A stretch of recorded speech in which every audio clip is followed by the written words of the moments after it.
Depuis plus de 10 ans, l'OL exporte son savoir-faire à l'étranger, à travers les performances de ses équipes masculines et féminines et la réussite de son académie.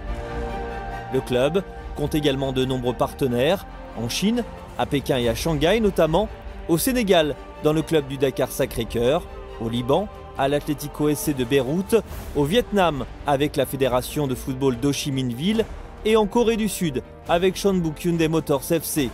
Chaque mois, OL Football Community vous emmène à la découverte de ces hommes et de ces femmes qui font l'OL à l'étranger et défendent les couleurs du club aux quatre coins de la planète.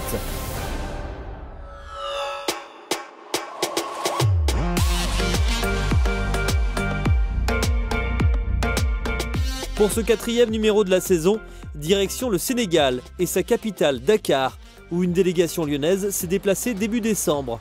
Vincent Ponceau, directeur général adjoint, Jean-François Vullier, directeur de OL Academy, et Clément Michon, chargé des relations internationales, se sont rendus dans les structures du club partenaire du Dakar Sacré-Cœur.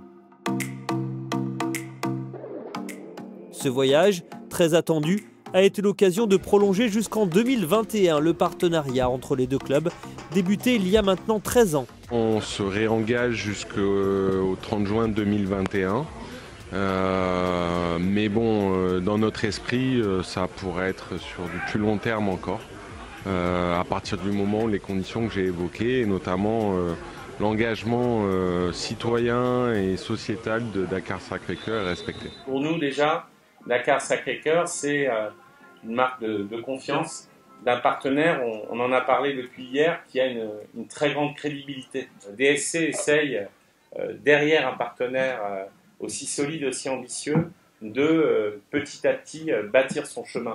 Et Vincent, pour nous, c'est vraiment un plaisir immense, un honneur immense de continuer la route pendant 3 nouvelles années aux côtés de l'Olympique lyonnais. Le football sénégalais, le sport sénégalais est en train de se développer. Je pense qu'à DSC, comme dans quelques autres clubs au Sénégal, on a compris qu'il fallait absolument professionnaliser beaucoup de choses. C'est ce qu'on est en train de faire. Cette visite de marque aura permis de définir les contours des différentes actions à mener sur les 3 prochaines années, mais aussi de prendre part à de nombreux temps forts en présence des autorités françaises sur place et des acteurs majeurs du tissu économique local. Vraiment, c'est un projet qui est extrêmement innovant, qui est même jamais vu, je pense, au Sénégal, mais aussi, je pense, à l'échelle de la sous-région en Afrique. Et du coup, il y a beaucoup d'enthousiasme de la part du monde à suivre l'épopée de cette structure, de l'énergie qui est portée par Mathieu Chupin et ses équipes pour développer vraiment ce projet au profit de la communauté sénégalaise. Le Dakar Sacré-Cœur travaille bien à tous les étages, avec les jeunes, les féminines et aussi avec son équipe Fagnon, qui effectue un très bon début de saison dans le championnat de première division sénégalaise, avec des succès notamment sur les clubs de l'AS Douane et de l'ASC Souenor.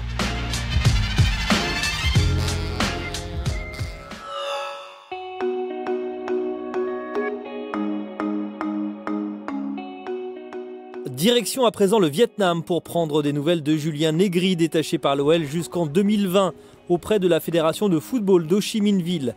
L'éducateur lyonnais poursuit son travail auprès des nouvelles générations et notamment des U13 avec un match amical international face à l'équipe sud-coréenne de Jeju United.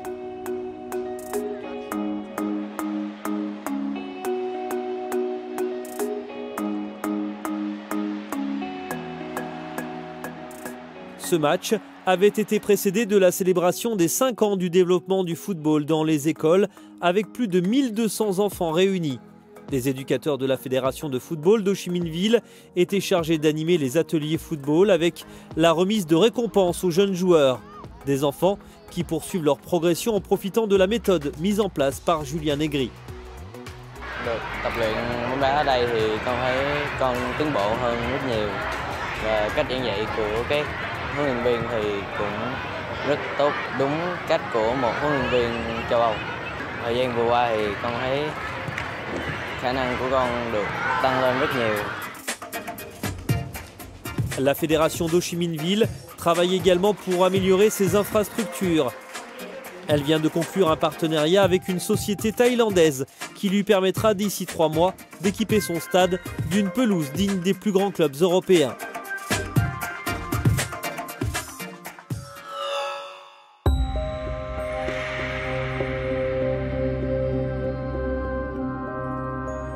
En Corée du Sud, la saison est définitivement terminée.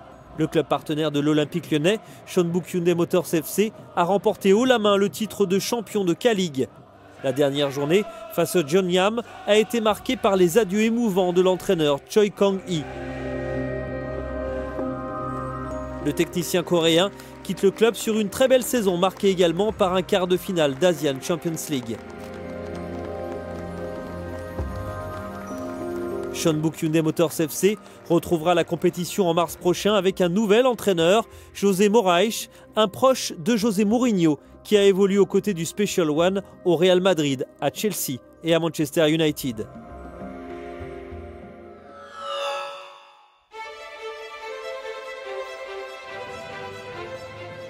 Retour en France pour terminer et direction Paris où Ada Hegerberg a remporté début décembre le premier ballon d'or de l'histoire décerné à une féminine.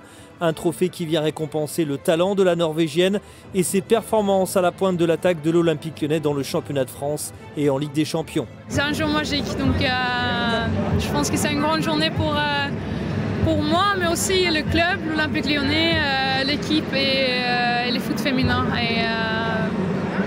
C'est un grand moment et je suis très fière. Un titre salué en personne par le champion du monde français Kylian Mbappé. C'est une buteuse, une renarde de surface. Elle a beaucoup de qualités, elle le mérite amplement. C'était serré. Ce qui est bizarre, c'est que c'est serré entre coéquipières. Voilà, elles étaient 7 lyonnaises. Mais voilà, je suis très content pour elle et content que le football féminin soit mis en valeur. Merci.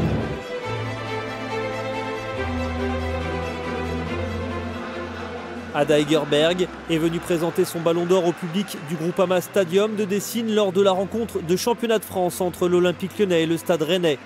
Ce titre est assurément un pas supplémentaire pour le football féminin en attendant la Coupe du Monde qui se tiendra en France l'été prochain avec les demi-finales et la finale disputées sur la pelouse du Groupama Stadium de l'Olympique Lyonnais. OL Football Community revient dans un mois avec des nouvelles de la planète OL.